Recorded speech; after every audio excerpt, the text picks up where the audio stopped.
សារបស់លោកតារានិងប្រិយសម្បត្តិមានប្រតិទុក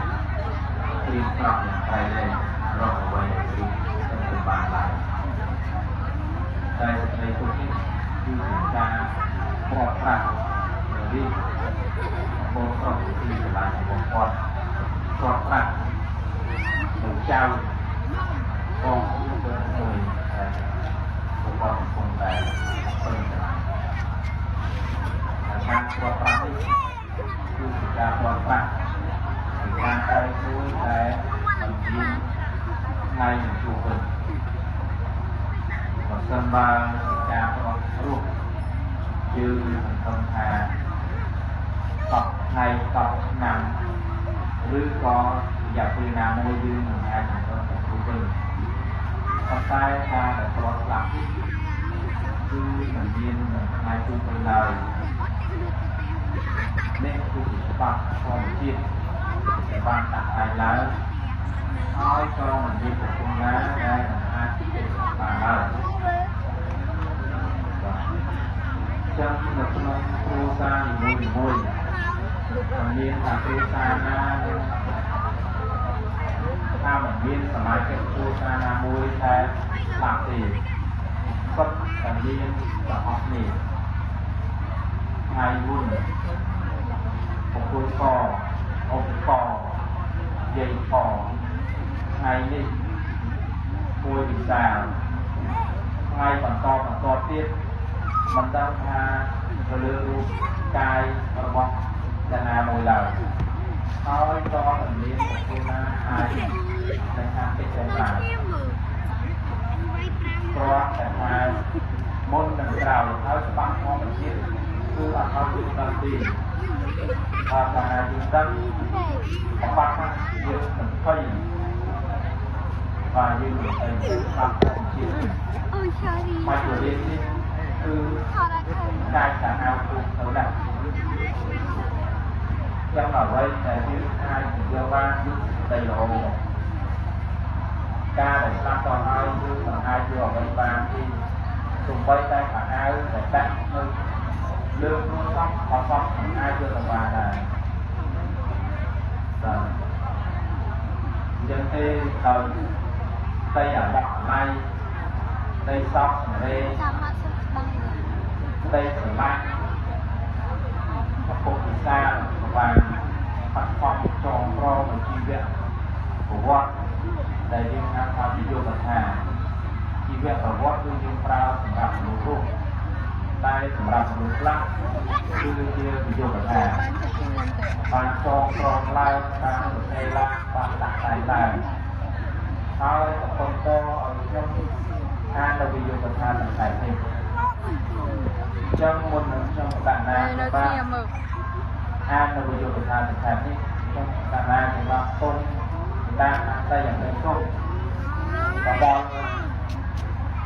កតាវិទ្យាអពុមិញទាំងអស់ដែលមានវត្តមានក្នុងលោកវិធីរូបកន្លែងរកអានដោយការពីសម្ដី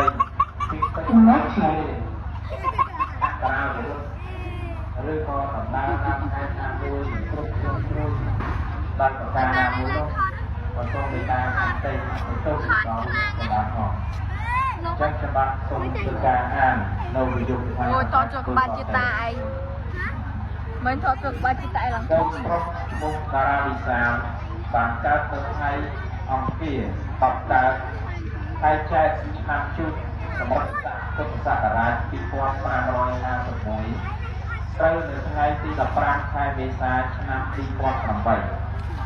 រស់នៅភូមិដំណាក់7ភូមិដំណាក់7ស្រុកអង្គស្នួលខេត្តកណ្ដាល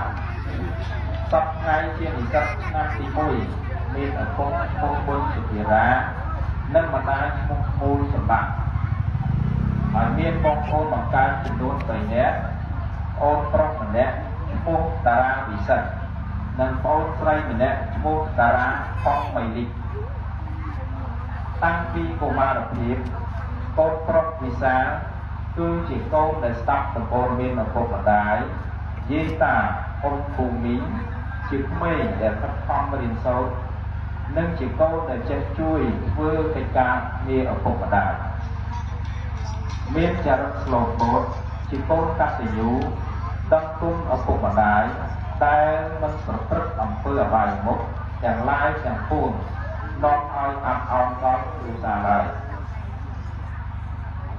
នឹងការជួយដល់កិត្តិយសគ្រួសារវងត្រកូលចេះជួយយកអាសាមិត្តភ័ក្តិនៅពេលមានទុក្ខមិត្តភ័ក្តិស្រឡាញ់ចូលចិត្តរាប់អានគ្រប់គ្នាដល់ទាំងខ្ញុំទៀតស្រាប់តែនៅថ្ងៃសៅរ៍ទី10ខែមករាឆ្នាំ2026នៅវេលាម៉ោង 8:40 នាទីយប់ក្រុមគ្រួសារក៏បានទទួលដំណឹងថាកូនប្រុសតារានិសាបានជួបគ្រោះថ្នាក់ចរាចរណ៍ដោយយថាហេតុបន្ទាប់មកឪពុកម្ដាយក៏បានបញ្ជូនកូនប្រុសទៅមន្ទីរពេទ្យនៅភ្នំពេញដើម្បីសង្គ្រោះកូនជាបន្ទាន់បន្ទាប់ពីបានទទួលពិនិត្យនិងតាមដានយ៉ាងចិត្តយកចិត្តទុកដាក់ពីសំណាក់គ្រូពេទ្យយ៉ាងណាក៏ដោយក៏បានជារៀបនៅតែតាមផ្ដាច់យកសង្ខារកូនប្រុសទៅនៅវេលាម៉ោង 5:18 នាទីព្រឹកនៅផ្ទះនៅថ្ងៃអាទិត្យទី11ខែមករាឆ្នាំ2026ពេលវេលានោះហើយដែលកូនប្រុសបានលាចាក់ចោលឪពុកម្ដាយយាយតាអ៊ំមាមីបងប្អូនមិត្តភក្តិជារៀងរហូតមានថ្ងៃត្រឡប់ឡើយតែធ្វើឲ្យឪពុកម្ដាយក្រុមគ្រួសារមានការតក់ស្លុតរន្ធត់ជាគុណពេកបាទចូលពីយុទ្ធសាស្ត្រសំខាន់នេះខ្ញុំសូមអានបញ្ចប់ទៅតាមនេះចឹងទីជំនុំមកឲ្យក្រុមគ្រួសារនេះសោះបាទសូមគ្រប់ថ្លែងអំណរគុណទៅដល់អង្គពូមីងលោកតានិយាយដែលមានវត្តមាននៅក្នុងទីនេះហើយចូលរួមនៅក្នុងកម្មវិធីជាគណៈកិច្ចដែលមានពេលបន្តិចទៀតនេះគឺព្រះអាពីនឹងលេខប្របាក់រូបរាងកាយរបស់មួយវិសាទៅហើយបាទដែលព្រះសម្ដែងថាមានរូបមានទុកបាទរូបបាំងទុកខាងអនិច្ចំអនត្តាគឺអត់មានអីជាតបទេអត់មានអីជាតបទេចឹងទេសូមប្រម៉ែប្រមូលបុណ្យកុសលដែល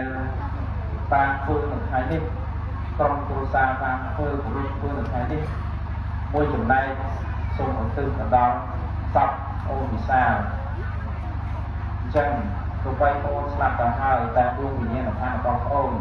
នៅភពសពទៅទីកន្លែងណាសូមអនុមោទនាទទួលនៅបុណ្យកុសលដែលឪពុកម្ដាយបងប្អូនកូនពួយឧទ្ទិសជូនទៅថ្ងៃនេះសូមឲ្យដួងវិញ្ញាណរបស់បងប្អូនតាំងទៅកាន់ទីបរមសុខ8ជានេះដែរបុណ្យមួយចំណែកទៀតសូមជូនទៅដល់លោកតាលោកយាយអង្គពូមីងពុកម៉ែបងប្អូនទាំងអស់ដែលមានវត្តមានមកជួយអបស្តុកនៅក្នុងកម្មវិធីជាបណ្ណាកិច្ចនៅថ្ងៃនេះសូមឲ្យពុកម៉ែបងប្អូនលោកតាលោកយាយទាំងអស់ជួបប្រទះតែនឹងសេចក្តីសុខគ្រប់ប្រការបាទជាកិច្ចបន្តសម្រាប់សូមអនុញ្ញាតទទួលកម្មវិធីនេះជូនទៅដល់លោកអាចារ្យដើម្បីធ្វើកិច្ចបន្តបាទសូមអរគុណ